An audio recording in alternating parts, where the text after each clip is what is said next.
देखो, मेरे मन में बहुत दिनों से था कि सिमेज की जो पूरी अवधारणा है उसको शब्दों में पिरोया जाए और उसे एक गीत के स्वरूप दिया जाए। और तुम सब भी सिमेज के पार्ट हो। बहुत कुछ पिछले 16 सालों में सिमेज के मंच के माध्यम से हुआ। बहुत बच्चों की बहुत सी कहानियां जुड़ गई और बहुत सारे हमारी परंपराएं बन गई। तो ये सारा कुछ हुआ और इन सारी चीज़ों को एक गीत पे लाना मेरे लिए, हमको लगता है कि मैं इस चीज़ को लेकर के सशंकित रहता था कि क्या मेरे इस भाव के साथ न्याय किया जाएगा, मेरे इस विचार के साथ, सिमेज की सोच के साथ किसी गीतकार के द्वारा न्याय किया जा सकेगा। और जब मेरी मुलाकात हुई, मैं बुलाना चाहूँगा आप सबके बीच में श्री संजीव मुकेश जी को। एक बार जोरदार तालियां होनी चाहिए आपकी तरफ से। और हमारे बीच ये दिल्ली से अभी आए हैं, बिहार के हैं, नालंदा के हैं और सरस्वती के साधक हैं। अपने गीतों के माध्यम से, कविताओं के माध्यम से सरस्वती की सेवा करते हैं, उनकी साधना करते हैं। और सिमेज का गीत का जो मैंने इनसे चर्चा करी, जब इनके मैं गीतों को मैंने सुना, तब मैंने इनको कहा कि मैं चाहूँगा कि आप सिमेज में आइए, एक दिन आइए, समय लेके आइए और एक दिन आप सिमेज को देखिए। तो ये इनकी दृष्टि का जो मैं कहूँगा कि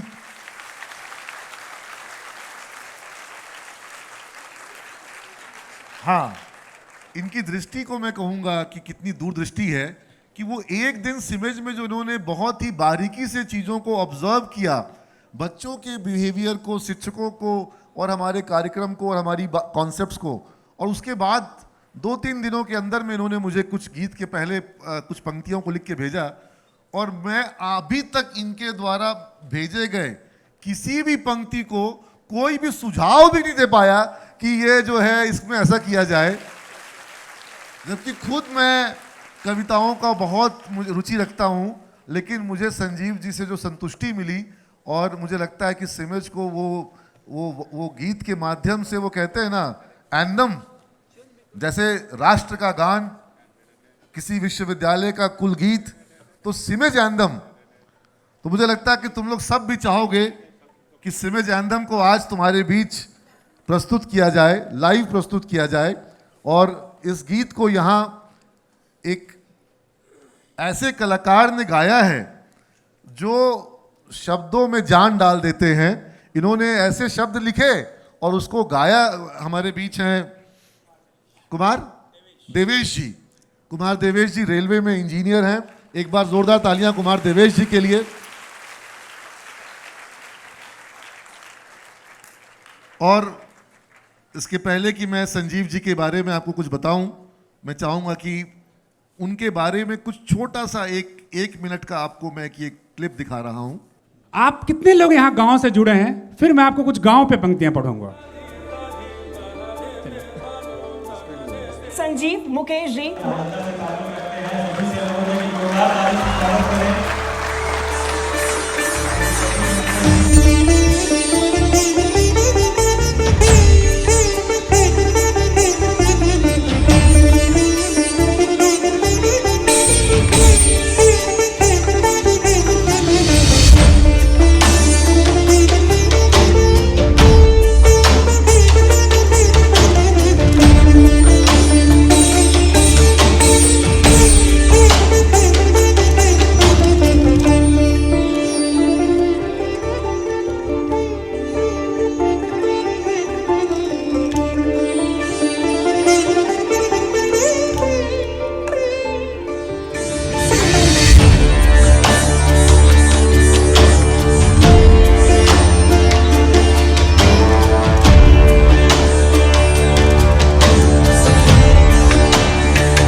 इस गीत को आज आपके बीच लाइव भी गाया जाएगा। और मेरी ये सोच है, मेरा ये विचार है कि जब भी सिमज के कोई कार्यक्रम होंगे अब, तो उस कार्यक्रम की शुरुआत में हम लोग राष्ट्रगान को गाते हैं, राष्ट्रगान गाएं, और उसके बाद सिमज गीत भी हम लोग गाएं, है ना। ये एक हम लोग को, और हमारा जो क्वायर ग्रुप है, जो लोग सिंगिंग में सिमज में रहते हैं, यहाँ तक कि मैं चाहूँगा कि नीलांजन सर और संजना मैम यहाँ दिख नहीं रहे मुझे, यहाँ पदार्थ तो है, हाँ? आप इस चीज़ को इंश्योर करिए कि सिमज में बच्चों का समूह जो है वो अच्छे से इसको प्रिपेयर करे गीत को। तो उसके बजाय कि मैं वीडियो से आपको दिखाऊं, मैं तो रिक्वेस्ट करूंगा, बड़े भाई की तरह हैं, मित्रवत हैं संजीव जी से, कि आप सीधा संवाद करें। और बहुत बहुत शुक्रिया सर। और मैं लगभग 2 घंटे से सर को सुन रहा था सामने से, और मुझे ऐसा महसूस हुआ कि मैं फिर से किसी क्लासरूम में हूँ। और ईश्वर का शुक्रगुजार मैं मानता हूँ अपने लिए भी और आप सब के लिए कि पिता के बाद, माता के बाद आपको ऐसे गुरु मिले हैं। क्योंकि मैं एक बड़े संस्थान में कार्यरत भी हूँ, सर ने जो बात कही, मैं चूंकि कवि क्या कहेगा, सर ने सारी बातें जितनी कही मैं उसको 4 पंक्ति में कहने का प्रयास करता हूं। हमेशा सर ने कहा कि आप अपना निर्माण जब करेंगे तो देश, राज्य और परिवार का निर्माण खुद ब खुद हो जाएगा। तो मैं 4 पंक्ति पढ़ने का प्रयास करता हूं कि जिंदगी जब तक रहेगी हाय पैसा।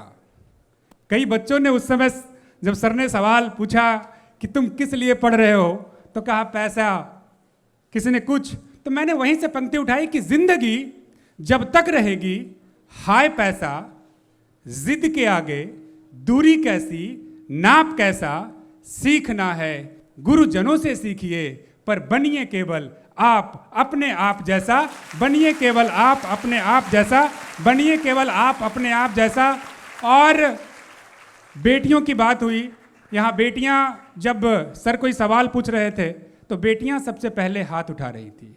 तो ये बदलता भारत और बदलता बिहार है। मैं 4 पंक्तियां बेटियों के लिए सर, कि बेटियां लहरें हैं गंगाधार भी, कि बेटियां लहरें हैं गंगाधार भी, बेटियां नौका भी हैं पतवार भी, बेटियां हल्दी हैं अक्षत दूब सी, बेटियां शीतल तो हैं अंगार भी, बेटियां शीतल तो हैं अंगार भी, बेटियां शीतल तो हैं अंगार भी। और जिस लिए मैं जाना जाता हूं, जिस लिए सिमेज जाना जाता है, कि गांव के बच्चों को आप विश्व के उस स्थान तक पहुंचाते हैं जहां इनका सपना इन्हें ले जाने के लिए प्रेरित करता है, और उस सपनों को आप खुद जीते हैं, मैडम जीती हैं। तो ये मेरे लिए अपने आप में बहुत बड़ी बात है। तो सर के लिए आप और मैडम के लिए, खासकर जब सर इस सोच को जब आपके सामने रखते हैं तो उनके पीछे एक मातृशक्ति खड़ी रहती है, और इस मातृशक्ति ने आप सबों के सामने एक ऐसा गुरु रखा है।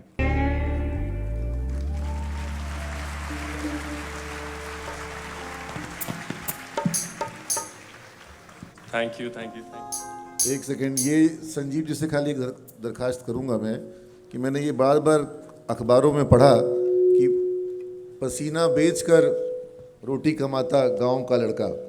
शायद ये इनकी बहुत मुकम्मल रचना होगी जो कि अखबारों के हेडलाइन में आई है, मैंने सुनी नहीं है, और मैं चाहूँगा कि बच्चों को भी इसका कुछ सुनने को मिले। जिस नाम से मैं जाना जाता हूं पूरे देश में, और इस बात का गर्व भी है कि मैं गांव से हूं और बिहार से हूं।